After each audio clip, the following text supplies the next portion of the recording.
Good afternoon, colleagues, and welcome to what promises to be an interesting discussion and debate between some of our assembled mayors and a panel of experts. I'm Andy Deacon, co-managing director of the Global Covenant of Mayors Global Secretariat, and we're proud to be hosting this event with our European Commission-funded Secretariat colleagues as well.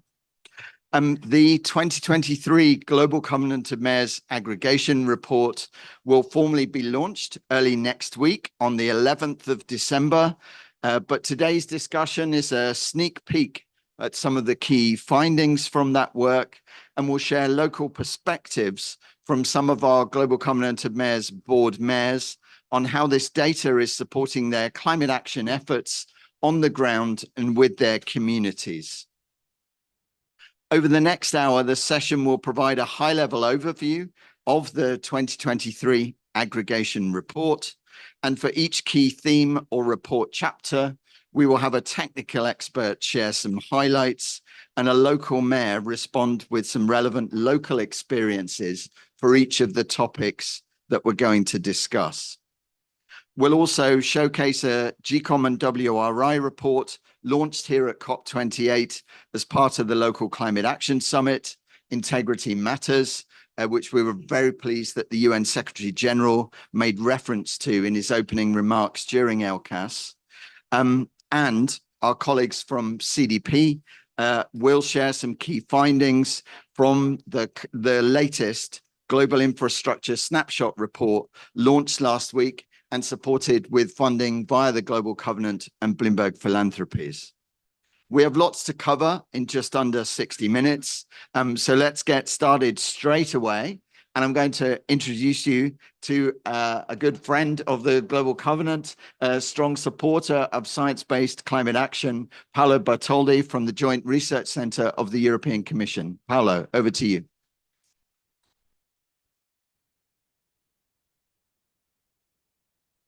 Thank you, Andy, for the introduction. I'm pleased to be here. What we show you are not our work, it's the work of the city. So already congratulations for your engagement and the very good result you achieved in our aggregation report.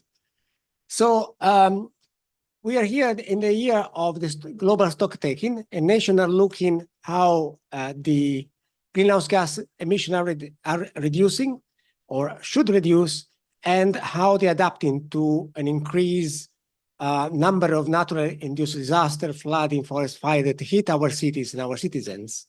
And they also report about tools, financing. They also tell us about how they include the social and human dimension, which is fundamental to reach the Paris Agreement targets. But we are here to looking at the local dimension, which is as equally important, because half of the people on Earth lives in cities, and we know that this percentage is growing rapidly with a strong trend in urbanization. The majority of greenhouse emissions are happening in cities. And finally, the solutions are coming from cities, where the economies, jobs, ideas, university, academia, citizens are there. And we need the effort of all these stakeholders with the local authority to drive the transition toward climate neutrality. So very quickly now moving to the GCOM Alliance, another year of big numbers, success story, over 13,000 cities from 146 countries. And you can see that basically 1 in 8 citizens on Earth, or inhabitants, live in a city which is part of the GCOM Alliance. And another remarkable result is that you see all region and continent have many cities and a large share of population. So it's widespread, and we're very proud. It's really a global initiative. And very quickly, showing that this is not just a pledge. This is an action that the city takes. They commit to do a plan, to collect data, to implement the action, and then to monitor the result. So, and this is very much linked to what Andy said. There is a really strong integrity built in the covenant. You can see many cities have already done the mitigation pillar. Increasingly, about 3,000 cities are committed to do adaptation and collecting data and implement action to reduce the impact of climate change in city and enhance resilience.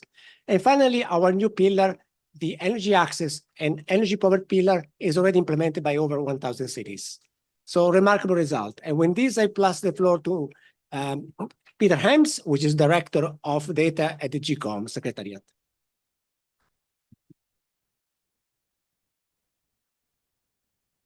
Thank you, Paolo. So this graph still looks a little bit simple.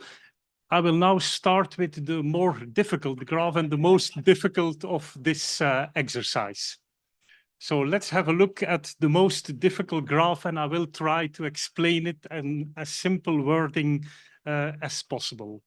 What are we trying to do with this graph? We are trying to judge what is the impact of all of the cities that are part of this global covenant of mayors, this global movement. And we are trying to calculate the impact on the emission side, on the emission reduction side.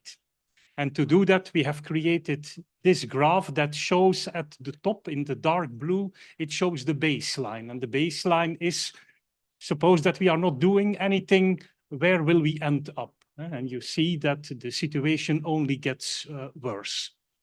Then we have combined that with a second blue graph, which shows, in fact, the nationally determined, the NDCs.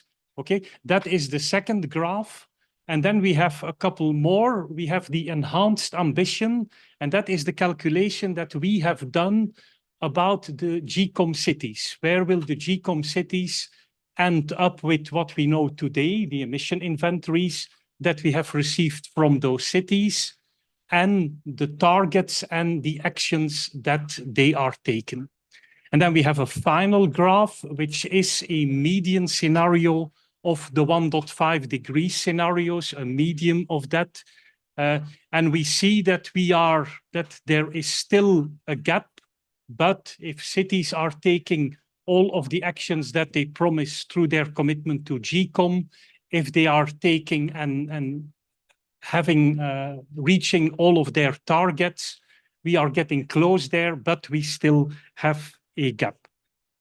If I look at based upon the current targets and actions, the GCOM cities could collectively reduce global emissions by 5.6 gigaton CO2 equivalent annually in 2050. There is also a comparison there that is comparable with if we cover half of the European Union with trees, that's how much carbon they would take out of the atmosphere. So this is the most difficult graph, so you don't have to worry. The rest of the graphs is much more simple. On this graph, we are showing, in fact, the actions per pillar. And you see that cities can take actions in each of the three pillars, but they can also take actions that are jointly focusing on two or more pillars at the same time. What we see here, well, you do not see it in the graph, but you have to believe me, is that there is a strong increase in the number of actions that are taken in the adaptation area. There is an increase of around 30% in those actions. In total, we have 209,000 actions, or more than 209,000 actions. And if we look at the adaptation actions, we have more than 21,000. Less actions on the energy access and poverty, but that is that has been introduced as a pillar just last year, so I think that also makes sense. Here we see that we have an improvement in the actions of 30%, but if we look at the assessment, the risk and vulnerability assessment, if we look at the plans, the adaptation plans, that cities are submitting, we see that there is an enormous growth compared with last year. In the assessment, we have a growth of more than 140%. In everything that has to do with the plan, we have an improvement of more than 140%. The real result is even higher, because what we are here showing are the compliant plans. So the plans and the assessments that satisfy, in fact, all of the requirements of the common reporting framework.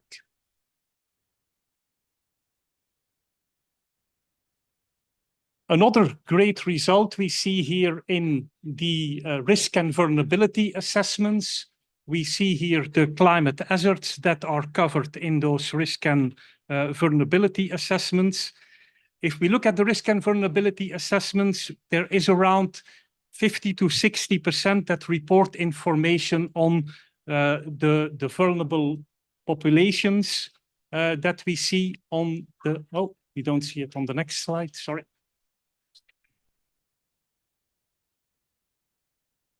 Okay.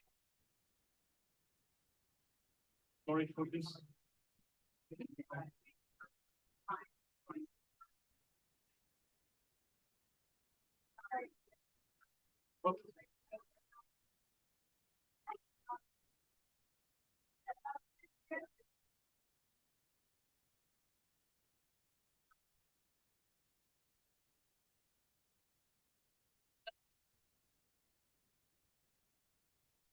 On it, the remote. Yeah. Oh, yeah, you can go to the next slide. Okay, thank you. Sorry. What we see as a big conclusion is that overall the climate actions are in fact in line with the hazards. What does this mean? We have in fact collected the from the hazards the actions that are taking. We have collected the hazards that they are focusing on, those actions, and we have compared them with the hazards that are mentioned in the risk and vulnerability assessments. What we see here is that there is a very clear match between those two. And that means that cities are clearly working on the hazards that they should be focusing on according to the assessment. I will give it another try, just one click. Yeah, no. Okay. The last point that I want to cover, I already mentioned it in the risk and vulnerability assessment. Around 55% of the cities are also providing data around the vulnerable populations. And there we see, if we look at the vulnerable populations, that these three, so if we look at children and youth, if we look at the elderly, and we look at the low-income households, are covering more, a little bit more than 50% of the total vulnerable populations that are covered in the risk and vulnerability assessments. Okay. Then over to you, Lord Mayor Reynolds, for a testimony around this topic. Thank you. So I'll just do a quick introduction. Thanks, everyone. Marnie McGregor from the Global Covenant of Mayors. And thank you, Paolo, Andy, Paolo, and Peter for that overview. We're now going to hear a little bit from Lord Mayor Reynolds from Hobart. And then we're going to do, as Andy mentioned, kind of segments by chapter of the report. But right now, Mayor Reynolds, we really want to hear from you in terms of the climate impacts on the ground and how citizens actually talk about this kind of data and what that means to them. Sure. Well, I think it shows enormous progress, and it is really inspiring for people in local communities to see that their efforts are part of a bigger movement. I'm always talking about the global movement of mayors and cities and how we are all trying to make an impact. But I think the other thing that it shows is that we do have a gap, and Hobart is one of those cities that can go further and has to go further. We have achieved 70% reductions in our organisation since the year 2000, 70% lower than in the 2000 levels, just in our council. But in our community, emissions have been increasing, and we need to, we're in the process actually of updating our climate action plan and our strategy right now over the next 3 or 4 months. So we're aiming to be a zero carbon city by 2030. So we're dropping the net. We think net is, we need to go beyond net. We just want to be a zero emission city as an organisation. And we're also going to be working very hard with our community about what target they're willing to push for. You know, can we be a net carbon city by 2030, a zero carbon city by 2040? We'll be having that discussion with the community. So this kind of data to give people a sense of how they're fitting in with the global picture, how other cities are taking action, it really does help us have that conversation, inspire the community to also set ambitious targets, and particularly when they see the big diversity of cities that are taking action. You know, it's not just the wealthy cities in the global north, but cities right around the world are taking inspiring action. And I think that really does inspire residents in a huge way. Thank you so much, Lord Mayor Reynolds. That was really great to hear local perspectives. Data matters, but only when people understand it, really, at the end. Great. So next we're going to call up, the focus is on kind of the co-benefits. I'm going to go get the clicker so we can advance our slides. But while I do that, bringing up Davide Casagnimano from the Global Secretariat. Thank you so much, Andy. And Mayor Dogbatse from Cloto. And for those who don't know, if you haven't got the headsets, we've got Spanish and French translation for us today. So over to you, Davide, and then we'll turn to Mayor Dogbatse. Thank you, Marnie. Thank you, everyone. So this is intended to be just a quick introduction and few points on to contextualize the discussion. But then, of course, we want to hear from the experience of one of our mayors, board members of GCOM. We have now we're discussing co-benefits of climate action. And when doing so, I think we're mainly talking about two aspects. On one hand, the idea of tackling multiple challenges at once. So acting on climate change, but also trying to solve other of the issues that are affecting our cities. And then, of course, the opportunity around co-benefits of climate change when it gets to mobilizing eventually resources for climate action. So the idea of going to see where climate action can benefit whom and how, and also in a synergetic way, then unlock potential resources for our action plans. Have you seen in the presentation from Peter earlier, there are three main pillars in our GCOM asks when we engage with cities. Alongside with mitigation and adaptation, we also have the energy poverty pillar, and energy poverty as a concept is one big example of acting on multiple aspects while tackling the main issue of access to fair and sustainable accessible energy for everyone. One example is provided by the European Commission that responded to the needs of the energy crisis recently with the Fit for 55 package and the Energy Efficiency Directive, from which we take all the new narrative, so-called around energy poverty, that GCOM has picked up with inserting this third pillar. We're asking basically our cities to compile, to respond with a list of indicators and try to do a self-assessment of energy poverty in their municipal context. By doing so, we are trying to push them to do exactly what I was mentioning earlier. So looking at climate change with also potential other co-benefits connected to it. So if you first assess that you're affected by energy poverty, then you know that you're solving not only the issue of reducing your emission and carbon footprint, but at the same time also helping your citizens in their economic issues and struggles. I think this could be enough to contextualize the discussion around co-benefits.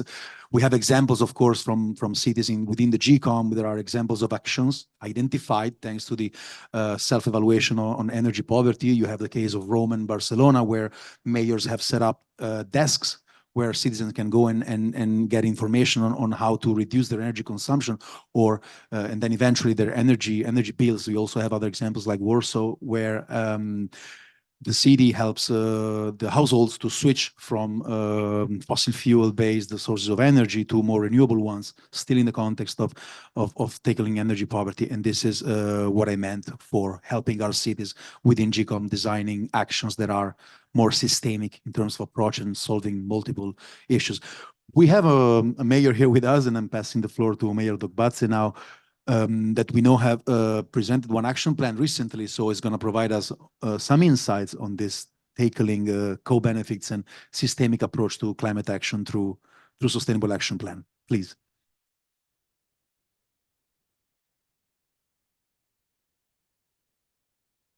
Merci beaucoup. Tout d'abord, je tiens à vous dire un sincère merci. Merci de m'avoir donné cette opportunité pour parler un peu au nom des villes africaines, et spécialement de l'expérience que nous vivons dans notre ville à Kpalimé, au Togo. En fait, nous venons de valider notre plan climat. Donc, effectivement, tous les problèmes d'actualisation sont mis en branle pour qu'ensemble, dans la mise à forme, on puisse les réaliser.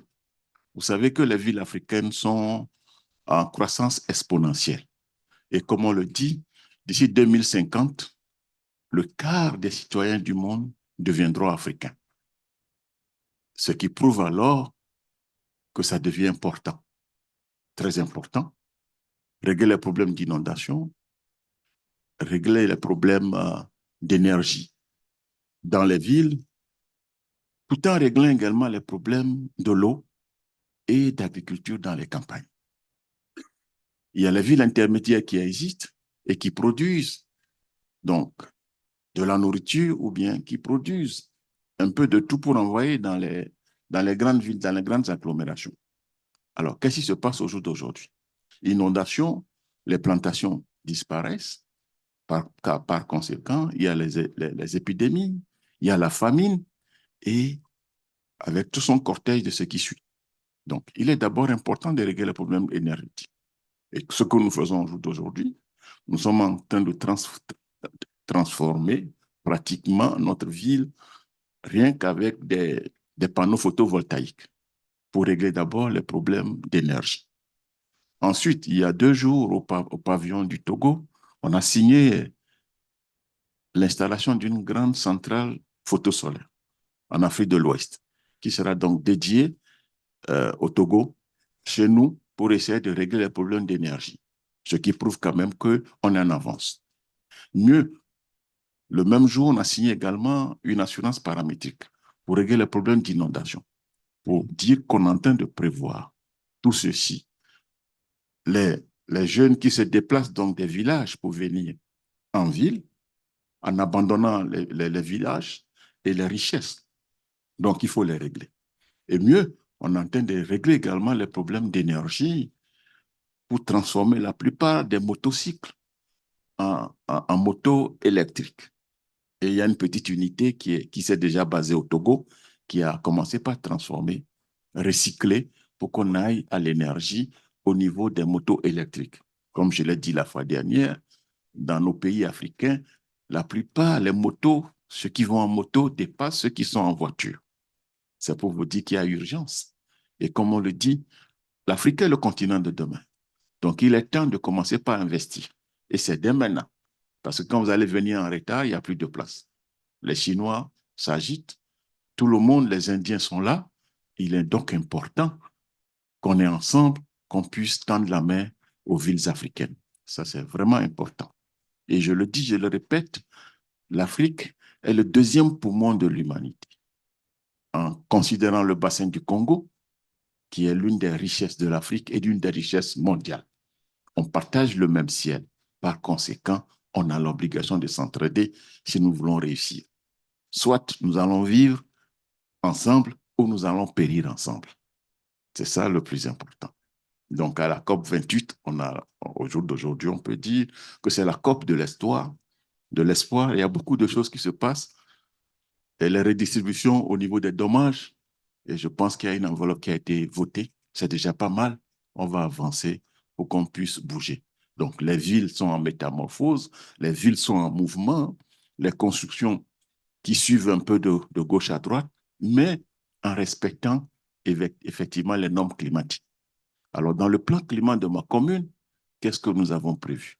Nous allons créer une nouvelle ville sur 200 hectares en tenant compte effectivement de tout ce qui est ville verte. Problème d'assainissement, problème d'eau, problème d'énergie verte. Nous n'allons pas détruire la forêt. Le cahier des charges sera bien établi.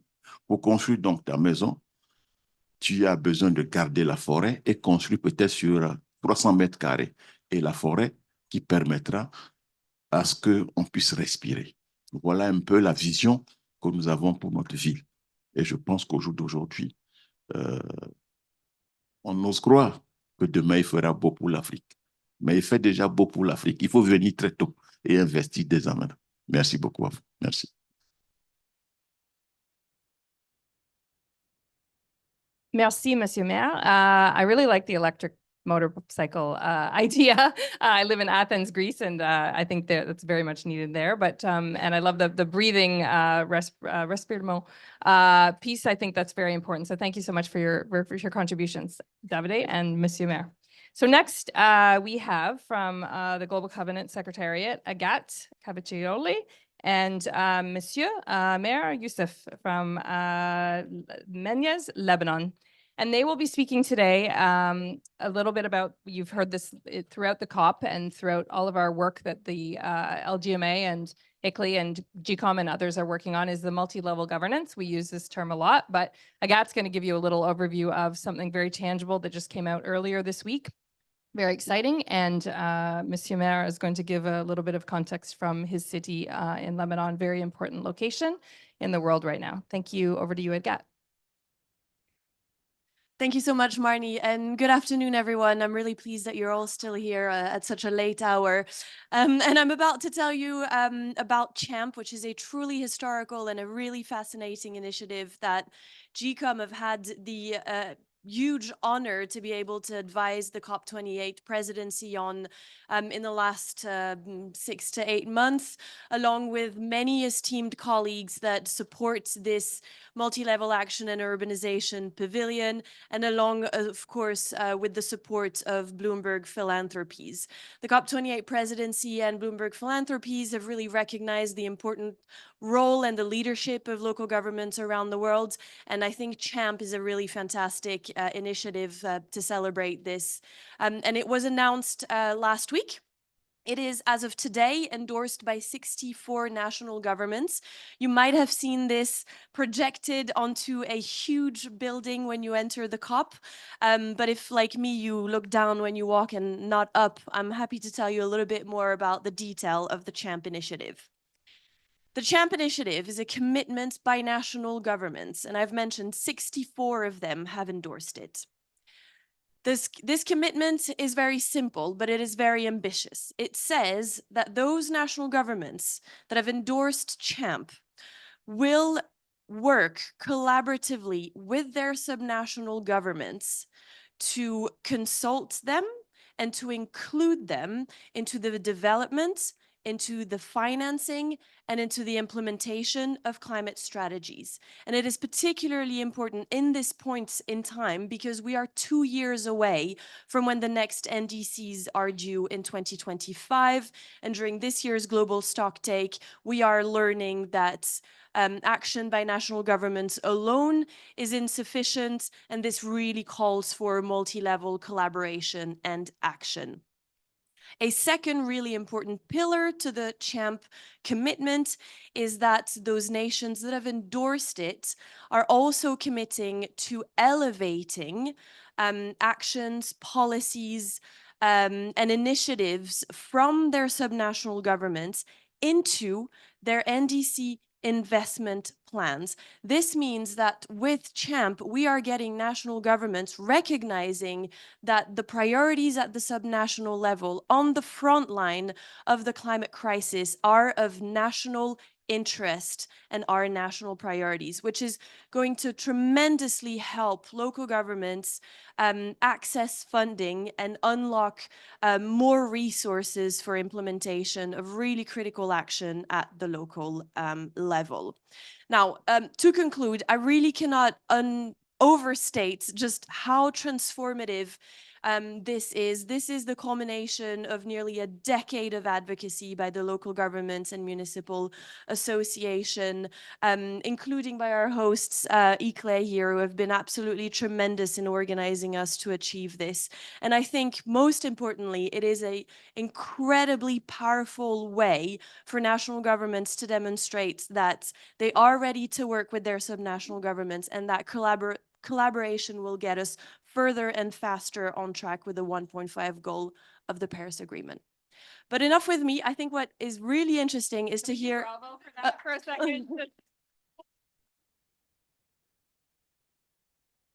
I was going to say, what I think is more interesting than that still is to hear from the perspective of a mayor directly from the ground. What do you think something like the CHAMP initiative can help unlock? How can it enable, through collaboration with national governments, for a mayor to do more on the ground for his citizens? Excuse me, I want to talk in French. Je remercie les organisateurs de m'avoir invité pour partager mon expérience. Et pour répondre à votre question, je vais donner un petit peu de contexte de ma ville. Ma ville est une ville libanaise localisée à l'extrême nord du Liban, à la frontière avec la Syrie. C'est une ville très riche en patrimoine naturel et culturel. En même temps, le Liban traverse des crises successives depuis toujours. Depuis plus que 50 années, le Liban traverse ces crises. Les crises les plus importantes étaient la crise syrienne depuis 2011 avec l'afflux massif de réfugiés. Et depuis 2019, on a une crise financière sans précédent. La livre libanaise a été dévaluée plus que 2000% de sa valeur initiale. Et pour voir que le budget des municipalités libanaises est en livres libanaises, maintenant le budget, avant c'était pas grand-chose, mais maintenant le budget de ma municipalité ne dépasse pas $2000 par année. Il faut gérer toute la municipalité avec $2000 par année. Et avant, ce n'était pas mieux, c'était aux alentours de 50-60 000 $ ou un peu plus. Alors, depuis sa création, la municipalité, depuis qu'on a créé la municipalité de Menjez, en 2012, on a tout de suite compris le travail multilevel. Et comme maintenant, la GCOM a lancé ce slogan qu'une municipalité seule ne peut rien faire ou ne peut pas faire, ne peut pas tout faire. Alors, c'est pour cela qu'il faut s'entraider et tous mener des actions de résilience climatique. Pour cela, à notre échelle, nous, immédiatement, on a localisé un projet européen, SESMED, dans le temps, qui voulait être comme une extension de la Convention des maires Europe dans la région Méditerranée. Et dans plusieurs pays, ils ont aidé des municipalités, premièrement, à signer la Convention des maires, c'est un niveau de partenariat, et deuxièmement, à établir des plans d'action. Alors nous, on a établi ce plan d'action avec l'aide du projet européen d'un côté et l'aide de plusieurs universités. La municipalité a fait un travail remarquable d'attirer des partenaires nationaux et internationaux de différentes parties, que ce soit de la société civile, les acteurs locaux, comme les ONG nationales libanaises et internationales, ou les universités nationales et internationales aussi. On a réussi à attirer des universités. On a fini le premier plan d'action comme dans le temps, il s'appelait SEAP, Sustainable Energy Action Plan, et on était fiers que ce plan d'action était le premier plan d'action libanais approuvé par la GRC de l'Union européenne. Alors, et tout de suite, une fois qu'on a un plan d'action entre les mains, c'est un document très solide et surtout qu'il est approuvé, qu'il a été fait, comme vous avez expliqué, sur des data, on a relevé des données. Alors, c'est un document très solide et on a joué ce rôle d'approcher presque tous les donateurs actifs au Liban. Les agences de développement d'un côté, européennes, américaines, japonaises, et les différentes ambassades. On sait dans chaque ambassade, dans des pays du tiers-monde, il y a un budget coopération. Ouais. Alors, on a sollicité et on a réussi, du moment où on s'est basé sur le plan d'action d'un côté, on s'est basé sur des partenariats dans le projet, dans chaque projet. On a fait de sorte, vous savez, le secteur public dans ces pays est souvent affecté pour de vrai ou pour de faux par la corruption. Voilà, il y a beaucoup de corruption. Alors, pour donner confiance à ces donateurs, on a dit la municipalité, dans tous ces projets, n'a pas voulu gérer le volet finance. Alors, on a pris toujours des partenaires, des ONG nationales, internationales ou des universités qui ont, eux, surtout géré la section technique, bien sûr, et le volet financier. La municipalité, à la fin, reçoit le projet, l'implémentation du projet. Ça a donné confiance aux différents donateurs et on a réussi à implémenter pas mal de projets. Notre projet était ambitieux pour atteindre une réduction des émissions de gaz à effet de serre de 25% avant 2020. Une fois qu'on a atteint 2020, on était à plus que 40% de réduction des gaz à effet de serre. Après, le projet SESMED a terminé. Il y a eu un deuxième projet ClimaMed aussi qui a voulu aider les municipalités dans une mise à jour de leur plan d'action de 2020 à 2030. Mais la crise sanitaire et la crise financière au Liban nous a retardé un petit peu. Là, on est en train de mettre à jour notre plan d'action. Mais entre-temps, on n'arrête pas aussi de continuer à solliciter les donateurs sans arrêt, au Liban comme ailleurs. Et on est en train, chaque 3 mois ou 4 mois, d'implémenter un nouveau projet de résilience climatique. À ce jour, la municipalité de Menjez a mis au point 4 plans d'action, à part celui de l'énergie, un dans le développement du tourisme, un autre pour combattre la déforestation et la désertification, et un dernier pour prévenir les feux de forêt et faire face aux feux de forêt. Pareil, dans les autres plans d'action, on a des actions fiches et on est en train d'implémenter pas mal de projets. Sur ce, on a fait un partenariat, juste pour dire, car on est très fiers de ça, avec l'Université de Genève en Suisse pour notre patrimoine préhistorique, car la ville est riche en patrimoine préhistorique. Et on a été aidé par l'université et on a inscrit nos sites sur la liste indicative de l'UNESCO. Maintenant, Menjez, si vous regardez sur le site de l'UNESCO, allez sur la liste indicative de patrimoine mondial, naturel et culturel. Voilà, c'est tout.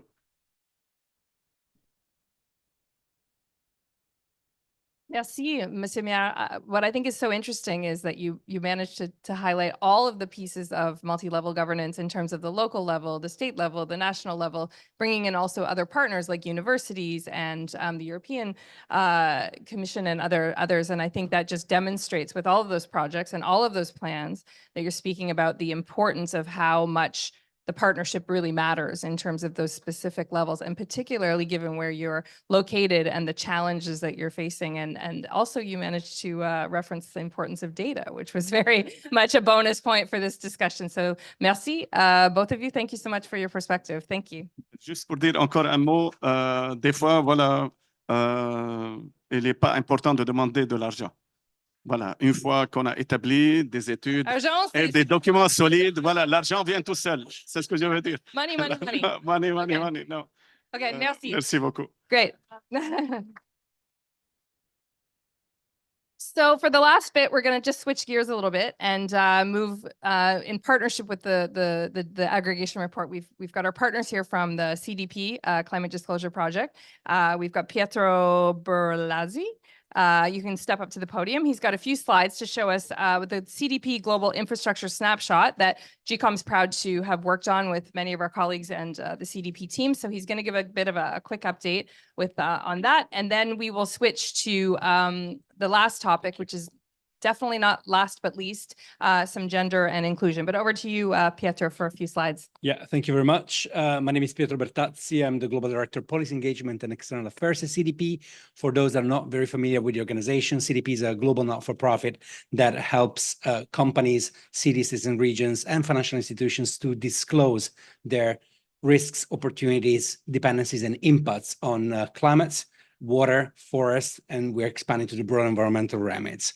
In 2023, this year, we got 23,000 organizations disclosing with us, including over 1,000 cities.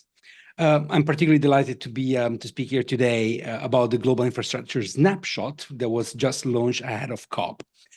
This report sheds a light on the finance needs of cities across the globe, and we heard about how much finance is indeed important. To produce this report, we looked over 2,000 climate infrastructure projects reported by over 600 cities in 86 countries. And collectively, those projects are worth $146 billion and seek $65 billion in investments. I'd like to share with you a few findings. First of all, the urban demand for climate finance is rising across global regions. If you look at, comparison with last research that we did, we saw in 2021, we saw an increase of 52% in the number of projects reported by cities. The top sectors globally are building and energy, transport, waste management, renewable energy, and water management. Disclosure of those projects has actually increased, in all regions, but highest increase has been experienced in Africa and Asia Pacific. The second point, which is, found out as the key finding of this snapshot, is regards, the cities across the globe continue to rely quite heavily on domestic public finance and funding sources. Actually, only 3% of the projects are identified as seeking financing exclusively from private sector, such as commercial banks and investors. So huge reliance on public finance. The third highlight is relative to the fact that cities need support to help prepare those projects for financing. Actually, looking at those projects are quite small. Nearly half of the reported projects are in the early stage of the development. 48% of those are in the early stage. And 40% of the projects reported costs that are small scale. They are less than $5,000, which demonstrates that actually the need to mainstream financial aggregation with the support and backing from the national governments. So I've gone very quickly through the, and I guess there is a delay, so the slide will come up in terms of the, what does this mean? What is the call of action that we want? So first of all, we believe that there is a huge need for developed countries to at least meet or actually exceed their 100 billion a year commitment to support developing countries. The second point was touched by Agathe earlier on, and is the fact that national governments do have a role to play in creating the enabling conditions for finance to flow into urban climate projects. And as the initiative of the CHAMPS hopefully will unlock that element. The third recommendation is relative to the public and development financial institutions should facilitate more direct access to climate finance at the subnational level. Of course, this totally fits into the discussion currently ongoing in terms of redefining the global public financing infrastructure, including, the role of multilateral development banks, and in this case, national development banks as well. And the last point is relative to the private sector, which is essential to achieve finance to scale the involvement of the private sector. There is more to be done to ensure the private sector can actually tap into those opportunities offered by cities. And that's actually something that, we are very keen as CDP. We were founded 23 years ago to really bridge information from companies to financial institutions, why not from cities to financial institutions? So we stand ready to fill the gap. Thank you so much.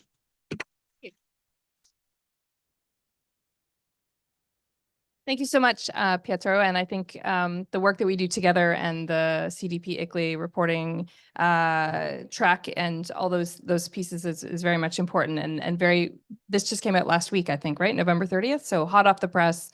Really great to see it summarized here. So also hot off the press, we've got another colleague from our Global Covenant, Benjamin Hanse. I'm going to call him up with another board mayor, Mayor Basualdo. If you can come up and maybe bring your earphones with you. So we're going to switch gears now to the last topic, but certainly not least, on gender and inclusion. Our very esteemed board mayor, Mayor Basualdo, has been doing a lot of great work with colleagues locally and globally on this topic. So we wanted to give you a little, I think we maybe give you some homework in advance, but we wanted to ask, given that there's a lot of talk at this COP of inclusivity, and I think so far my favorite moment has been at the opening of the Local Climate Action Summit, where we had a panel of all female mayors, and one of our board mayors, Mayor Benay from Makati, Philippines, had a standing ovation because of that. And it also made it in some really good Instagram clips. So just want to turn to you for some of your perspectives on obviously tying it all together with the work we've been talking about here, but also the inclusivity and the importance of gender in the climate action work that we do. Voy a hablar en español. Bueno, mi nombre es Carolina Basualdo, soy alcaldesa de Despeñaderos de la República Argentina y miembro del directorio del SICOM por América Latina. Es muy importante lo que se planteaba hoy de los gobiernos nacionales si toman conciencia de poder interpretar el trabajo que vienen realizando las ciudades y las acciones climáticas que llevan adelante para cumplir con los acuerdos de París. Y en este sentido, el apoyo pleno del SICOM para respaldar, para fortalecer y acompañar ha sido clave y creemos que es muy importante que podamos seguir avanzando. A pesar de eso, creo que es importante, sobre todo para las ciudades de América Latina y del Sur, poder ver que no solamente tenemos que avanzar en transición energética en ciudades resilientes, sino ver de qué manera hacemos que las desigualdades que genera el cambio climático no se profundicen en desigualdades sociales en América Latina y poder atender la realidad de los sectores vulnerables, de las mujeres, de aquellos que quedan fuera de estos cambios, pero sobre todo que los atraviesan los principales problemas del cambio climático. Y en ese sentido hemos venido trabajando en un documento que tiene que ver con género e inclusión y que creemos muy importante, porque las ciudades tenemos que trabajar por la transición energética, ser más resilientes, generar infraestructura nueva, pero no tenemos que olvidar el eje, el centro, el corazón, como me gusta decir a mí, de cada una de nuestras ciudades, que es su gente, sus familias, los niños, los jóvenes. Ellos son el eje por el cual debemos seguir trabajando y ellos tienen que ser parte y tienen que estar incluidos en el cambio climático. Por eso creemos muy importante contar algunas experiencias que hemos venido desarrollando, también en relación al trabajo multinivel con los gobiernos provinciales, con las universidades. Estamos llevando adelante un programa que se llama Mujeres Resilientes, que trabaja con mujeres que han sufrido víctimas de violencia de género y que hoy producen y tienen un emprendimiento y que comercializan productos reciclados, que fueron formadas con la universidad, que con la Universidad Nacional de Córdoba, una de las más prestigiosas de América Latina, que tiene más de 400 años, estamos generando un manual de buenas prácticas para que este programa, que fue una política pública municipal que fue exitosa y que también nos premió Naciones Unidas, pueda ser multiplicado en otras ciudades, porque es con poco recurso, con mucho amor y acompañamiento de profesionales que podemos incluir a esas mujeres que no solamente han sido pobres, sino que también han sido víctimas de violencia de género, que es hoy una realidad que atraviesa a todo el mundo. Y otro programa que también estamos trabajando con la universidad y que busca vincular la producción orgánica con la proyección de energía en transición solar fotovoltaica es Despeñaderos Florece, donde también son mayoritariamente mujeres, el 80%, aunque hay hombres también en este programa, que han encontrado un empleo a través de la producción de flores, impulsados desde el municipio y la universidad, y también de esto estamos generando una práctica y hemos hecho un empujón aún más para que el gobierno de la provincia de Córdoba, que es un gobierno subnacional, genere el Córdoba Florece, multiplicando la experiencia de Despeñaderos en otras ciudades de nuestra provincia. Creemos importante poder generar estas alternativas y la participación activa de los jóvenes. Y en ese sentido, creamos un programa que lo estamos poniendo en práctica, que se llama Soñando con Minecraft, el videojuego, donde los niños y los jóvenes podían crear e imaginar espacios de la ciudad para que nosotros lo pudiéramos llevar a la práctica. Es una experiencia nueva, innovadora que estamos llevando adelante y en los próximos meses vamos a tener el primer espacio de Minecraft en la realidad territorial de nuestro espacio urbano, que es donde hay un río y donde es un espacio de protección del recurso hídrico y de nuestra reserva natural que venimos llevando adelante. Hemos trabajado este tiempo con la Comisión del SICOM en género e inclusión y vamos a proponer, y esto la verdad que nos llena el corazón poder decir que desde el SICOM vamos a proponer al grupo de expertos, a todos los directivos que componen mis colegas alcaldes que componen la junta directiva para que revisemos un paper para que todas las ciudades podamos tener un documento común para trabajar, para avanzar en políticas de cambio climático que sean inclusivas, donde las mujeres y los más vulnerables estén incluidos y que sean parte protagónica del cambio climático.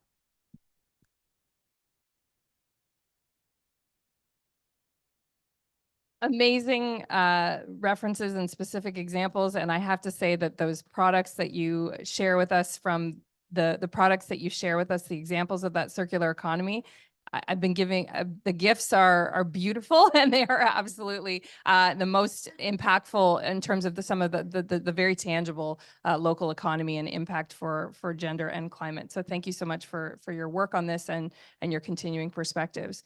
So now over to you, Ben, just to kind of take us to the finish line in terms of some of the work that's been Mayor Basualdo and our Global Ambassador Gregor Robertson, all of our mayors have been involved in this Integrity Matters report that you just launched a few days ago with WRI, World Resources Institute. So maybe just you can cap us off in terms of some of that before we wrap up. Thanks so much, Marnie. Primeramente tengo que decir, alcaldesa, que ha sido un sueño compartir un panel con usted. Finalmente estamos haciéndolo y le agradecido. Vamos a compartir. Perfect. So I'm sweating a lot and I really apologize. If you feel like the energy is low, all you need to do is run 15 minutes across the blue zone. And I highly recommend it. You feel so alive. Integrity matters. This is how much integrity matters to me as I ran to this. And I think it's so telling because I see so many faces in this group that are part of this expert group that brought this work to life. The Global Covenant and the World Resources Institute came together and co-convened an expert group made up of friends, but of experts primarily, of course, focused on understanding how cities and local governments and states and regions en masse can have the right recommendations and the right guidance to make and fulfill net zero commitments. From the latest GCOM data, I think we saw 159 local governments make net zero or net zero aligned commitments. That number will continue to grow over time, given the gauntlet that's been laid down by the UN Secretary General, the ambition that's required of the moment. But of course, we can't expect, as I look at a lot of the experts around the room, that they can do this on their own. They can't do this with the capacity that they have that's so limited. And certainly there's an opportunity for experts and partners to help fill that gap through capacity, through financing, through technical support. And so what we've done with this expert group, or what I should say, full credit to the expert group, what the expert group has done is take the original Integrity Matters recommendations that were first launched at COP27 in Sharm el-Sheikh under the tutelage of the Honorable Catherine McKenna, and understand what those recommendations mean in the context of subnational governments, because we know they're not businesses, they're not financial institutions, and there are very specific capacity considerations that we must account for if we're to deliver on this ambition in a sustainable way. And I don't just mean sustainable in the context of climate action, I mean it in the context of capacity. And we know that cities are overburdened by the amount of priorities that they face on a day-to-day basis, and we have to meet them where they are. We have to meet you where you are, dear mayors. And so this is a report that is, I must stress, only the start of a much broader process. Obviously, you've already heard from Paulo in this session. I don't know if he mentioned, apologies that I missed it, but he is the co-chair of our data technical working group across the Global Covenant, and will be working very closely with you and that group to move towards operationalization of the recommendations that are in this report. So do recommend that you scan the QR code and read through that. But a great chance for us to really capitalize on this opportunity and respond to the UNFCCC's accountability and transparency framework, which you may have heard is out now. And it's an opportunity to strengthen, as you may have heard during LCAS, the opportunity we have through CHAMP and for multi-level governance to show national governments that cities are here, they're ready to play ball, and we just need to bring the support to them.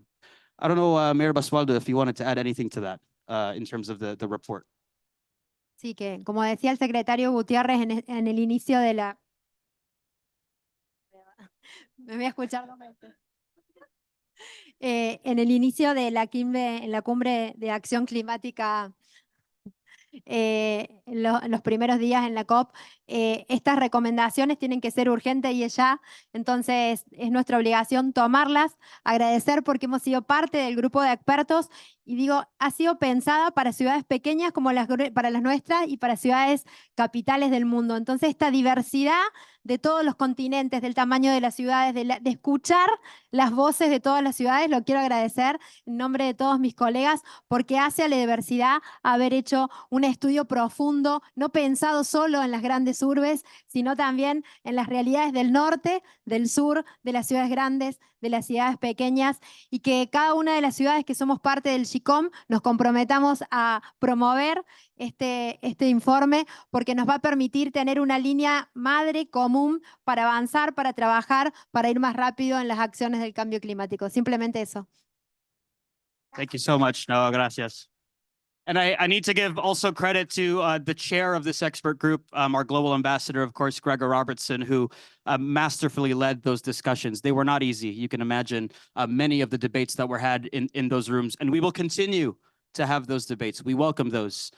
We are shared in our mission, and we will not stop to make sure that cities have the right capacity and the right guidance to get there. Sorry, Marnie, I've gone way over time, but back to you. No, we're great. Thank you so much. Give a round of applause. Mayor Basualdo and Ben bringing it at the end with all the high energy. So thank you so much to all the speakers. I thought we might have a COP miracle in time for questions, but it doesn't look like we do. But thank you so much for everyone, for the speakers, for the organizations, the partners, and all of the work that we're doing together. You've seen today how important data is, but more importantly, the impact on the ground for local cities, what that matters to local cities and citizens, and particularly in an inclusive and equitable way. We hear that very much, and that is measured and important, and it is the heart of what the climate action work that we are all doing to unite, deliver, and act. So just want to say, again, a big round of applause to the speakers and our partners. Thank you for all of the work together. Big round of applause. And most importantly, now we are here for a reception. So we are turning the pavilion into a co-hosted Global Covenant of Mayors, ICLEI, and the Local Government Multi-Level Action and Urbanization Pavilion, otherwise known as MWOP, into a pavilion of some fun and drinks. So well-deserved. Thank you, everyone. Thank you for hosting us, and have a good evening and the rest of your COP. Onwards we go. Thank you.